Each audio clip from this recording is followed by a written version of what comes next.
Hello everyone. सो आज हम देख रहे हैं मूषक विष। Let's start. सबसे पहले हम देखेंगे कि मूषक के भेद कौन कौन से होते हैं। ठीक है, तो यहाँ पे है लालन, लालन, हसिर, कषायदंत, कपिल, शबल, पलित उंदर, चपाल, चिकिर, कुलक, असित, श्वेत, छुचुंदर, पुत्रक, अजिन, कोकिल, अरुण, कपोताप और रसाला। कपिल और कपोत, इन दोनों को हम एक साथ याद रखेंगे। कपिल, कपोत और कोकिल। ठीक है, कपिल, कपोत, कोकिल, ये एक साथ याद रखेंगे। फिर हसिर, चिकिर, असित, ये तीन एक साथ याद रखेंगे। हसिर, चिकिर और असित ये। फिर श्वेत वर्ण, अरुण, श्वेत हो गया वर्ण वाली याद रखेंगे। श्वेत, अरुण, ये एक साथ याद रखेंगे। फिर है कुलक, पुत्रक, ये का लास्ट में आ रहा है तो कुलक और ये हो जाएगा पुत्रक। फिर देखते हैं हम रसाला, लालन, कषाय, हसिर, ये वाली चीज़ें हो जाएंगी। मेन हमें जो याद रखना है वो है मूषक विष के सामान्य लक्षण। तो चरक चिकित्सा में बताया गया है, आचार्य चरक के अनुसार हम देखते हैं दंश स्थान से पांडु वर्ण का रक्तस्राव हो रहा है। कलर याद रखना इम्पोर्टेंट कि कैसा रक्तस्राव हो रहा है, पांडु वर्ण का। फिर चकत्ते उत्पन्न हो रहे हैं, ज्वर, अरुचि और रोमांच, ये तीन चीज़ें। दाह से पीड़ा हो रही है। अब विष है तो विष में क्या होता है, दाह तो होती है, तो दाह होगी, अरुचि होगी, ज्वर होगा, रोमांच होगा और जो दंश स्थान होगा उधर से किस कलर का सिक्रेशन हो रहा है, पांडु वर्ण का, और चिकित्ते पड़ रहे हैं। नेक्स्ट हम देखते हैं मूषक विष के सामान्य लक्षण सुश्रुत के अनुसार। तो सुश्रुत ने क्या बोला कि यहाँ पे क्या क्या चीज़ें हो रही हैं। सबसे पहले ग्रंथि, शोफ, कर्णिका यानी उभार होगा, मंडल, पीड़िका, उग्र विसर्प, दिख रहे हैं यहाँ पे ज़्यादातर स्किन डिसऑर्डर है। कौन कौन से हो गई, मंडल हो गया हमारे पास, विसर्प हो गया, पीड़िकाएँ हो गई, फिर स्वेलिंग हो रही है, ग्रंथि हो रही है, तो शोफ, ग्रंथि, मूर्छा आ रही है, किटिब, पर्व भेद और तीव्र वेदना। फिर अंगों में शिथिलता, ज्वर उसमें भी हो रहा था चरक के अकॉर्डिंग में, अरुचि भी, तो ज्वर अरुचि कॉमन हो गया। फिर दुर्बलता, श्वास, वमन, लोमहर्ष, ये सारी चीज़ें। सुश्रुत ने 18 प्रकार की मूशिकाओं के विष से उत्पन्न लक्षणों का अलग अलग भी वर्णन किया। तो मूशिकाएं 18 प्रकार की जो मूशिकाओं का विष है, सुश्रुत ने इसका अलग अलग विस्तृत। नेक्स्ट हम देखते हैं मूषक विष के असाध्य लक्षण। तो असाध्य लक्षण में क्या है, मूर्छा, अंगों में शोथ, शरीर में विवर्णता, जो दंश स्थान है उसमें क्लेद होना, बहरापन होना, ज्वर, सिर में भारीपन, लाला सिराव, वमन, ओष्ठ विवर्णता, चूहों के समान ग्रंथियाँ, छुछुंदर के समान गंध आना। मूषक विष व्यवायी एवं कृच्छ साध्य होता है। तो सबसे पहले हमने क्या लिखा, ऊपर से शुरू करेंगे। ठीक है, पहले तो यहाँ पे क्या हो जाएगा, सिर में भारीपन हो जाएगा। फिर थोड़े से और नीचे आएंगे, लाला स्राव होने लगेगा।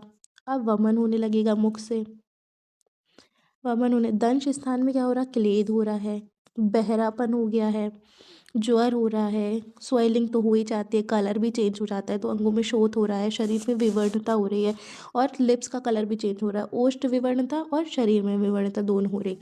अब ग्रंथियाँ चूहों के समान इसमें ग्रंथि बन जा रही है, छुछुंदर के समान गंध आ रही है। मूषक विष जो होता है वो व्यवाय गुण वाला होता है और ये कृच्छ साध्य होता है। अब मूषक विष की चिकित्सा क्या है, सबसे पहले हम क्या कराएंगे, वमन। वमन कराने के लिए हमको मेन क्या चाहिए पड़ता है, मदन फल। लेकिन यहाँ पे मदन फल के साथ साथ और क्या क्या ले रहे हैं, तो मदन फल के साथ में हम शिरीष, कटुतुम्बी, देवदाली फल को पीस कर दही के साथ इसका पान करा रहे हैं। तो हमने शिरीष, कटुतुम्बी, देवदाली फल और मदन फल, ये दो फल हो गए, देवदाली, मदन फल। फिर शिरीष तो विषग्न होता ही है और कटुतुम्बी, ये चारों को क्या करना है, पीस लेना है और फिर दही के साथ मिला के पिला देना है। फिर शुक्र आदि योग, जालिनी, शिवनाक, अकुल के क्वाथ से वमन कराना है। फल आदि योग में फल कौन कौन से, मदन फल, वचा, देवदाली, कोट, इनको गौमूत्र में पीस करके दही के साथ, तो ऊपर वाला और नीचे वाला थोड़ा सा सिमिलर है, इसको भी दही के साथ ही पान कराना है, बस इसको किसमें, गौमूत्र में पीस करके फिर दही के साथ पान कराना है। अब विरेचन किससे कराते हैं हम, विरेचन के लिए तो फेमस है दंती और निशोत, तो दंती, निशोत और त्रिफला कल्क से हमें विरेचन करा देंगे।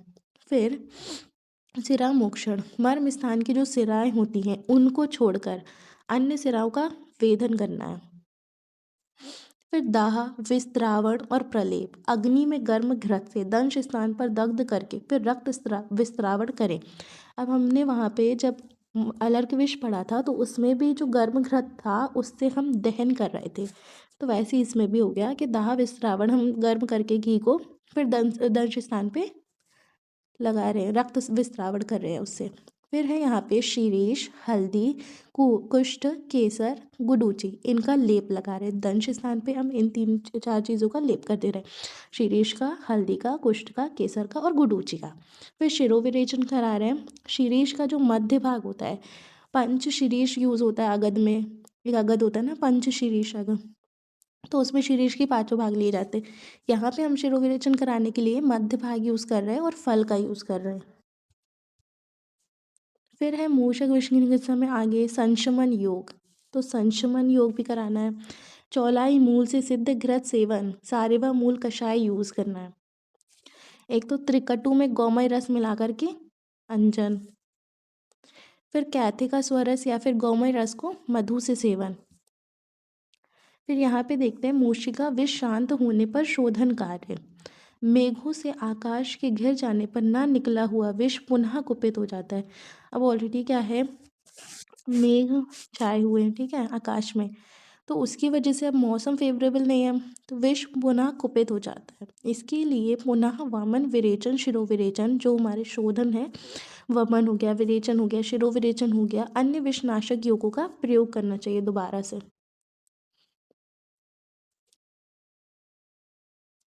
एक इम्पॉर्टेंट पॉइंट हमारा रह गया है कि मूषक के शुक्र में विष होता है, ठीक है।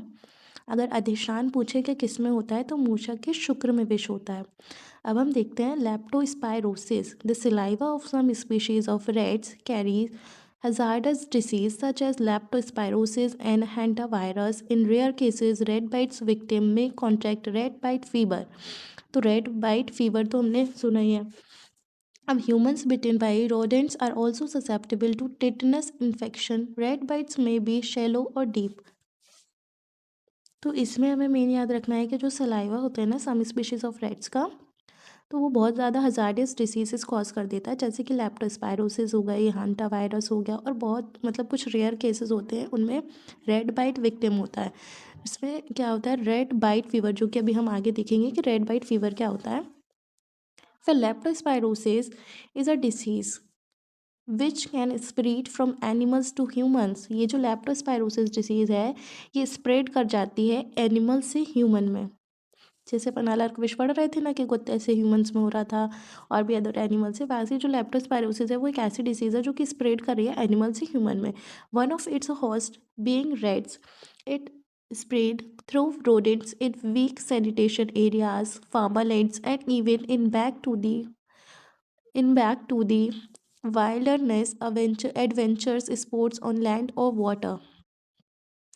तो जो इस वाली डिसीज़ को कॉज करने वाले जो भी रोडेंट्स हैं वो कहाँ का, कौन कौन से एरिया में, जैसे वीक सैनिटेशन एरिया हो, अच्छी सफाई ना हो, फार्मलैंड्स में। नेक्स्ट देखते हैं हम, it is spread from the urinary shedding of rats and mice, contaminated water in contact with the scratch skin or mucus membrane cause infection. तो अगर स्किन और म्यूकस मेम्ब्रेन जो है वो मेन कारण हो गया इन्फेक्शन का। तो ये स्प्रेड किसके थ्रू हो रहा है, urinary shedding of rate and mice, water contaminated हो जाता है उसकी वजह से, जब वो स्किन में या म्यूकस मेम्ब्रेन में कांटेक्ट करता है तो उससे इन्फेक्शन कॉज हो जाता है। फिर हम देखते हैं eyes, nose, mouth in all potential sites of entry. अब ये किस किस के थ्रू एंट्री कर जाता है, आइज़ के थ्रू, नोज़ के थ्रू, माउथ के थ्रू, ये सारे पोटेंशियल हैं एंट्री के लिए। फिर the contributing organism is a bacteria called Leptospira. The problem is that Leptospira can survive up to 16 days in fresh water and 24 days in soil. तो ये भैया 16 दिन तक फ्रेश वाटर में सरवाइव कर रहा है और 24 दिन तक मिट्टी में। अब सिम्टम्स क्या देखने मिलते हैं, फीवर, फीवर तो भैया सब में देखने मिलता है। तो यहाँ हो गया फीवर, रिगर स्टिफनेस हो जाएगी, हेडेक होगा, फोटोफोबिया जो कि अपन को अलर्क विश में भी देखने मिल रहा था, कंजक्टिवा में रेडनेस हो जाएगी, नोज़िया, वॉमिटिंग, डायरिया। और फिर कुछ सीवियर सिम्टम्स होते हैं जिसमें से लिवर, किडनी ये सारे अफेक्टेड हो जाते हैं। जॉन्डिस हो जाता है, यूरिन आउटपुट भी कम हो जाता है। तो लिवर एंड किडनी पे मेन इफेक्ट आ रहा है इसका, ठीक है। फिर प्रिवेंशन क्या है कि सबसे पहले हमें leptospirosis classically spread in place prone to flooding from infected rodents in urban region. They may cause infection through infected mice infestation. They can hide in small crevices and contaminated surface. Keep food material in metal or glass container. तो फैल किससे रहा था? Water contaminated हो गया था, इन सब चीज़ की वजह से फूड कंटामिनेटेड हो गया था। तो हमें इन सब चीज़ों को सेव करके रखना है। तो फूड मटेरियल इन मेटल और glass container. Always give food preparation surfaces a proper clean up before starting on your preparation. तो यहाँ पे हमें साफ़ सफाई ज़्यादा रखनी है, क्लीनलीनेस रखनी है हमें। फिर always seal up cracks, crevices, holes in doorways and around your homes. अपन को पता है चूहे वगैरह अपने घर में हो ही जाते हैं, तो हमें सारी चीज़ों में साफ़ सफाई रखना है। बचा के जो कचरा वचड़ा है सबको आउटडोर बाहर फेंक देना है। रेड के हमें हमेशा कैसे जो मेटल डस्टबिन होता है वो यूज़ करना चाहिए। Always use a metal dustbin. ये वैसे बहुत ज़्यादा इंपॉर्टेंट नहीं है, बस हमें तो पता ही है कि घर पे हमें चूहों से बचाने के लिए क्या क्या करना है, वही लिख देना है आपको। मेन है हमारे पास रेड बाइट फीवर।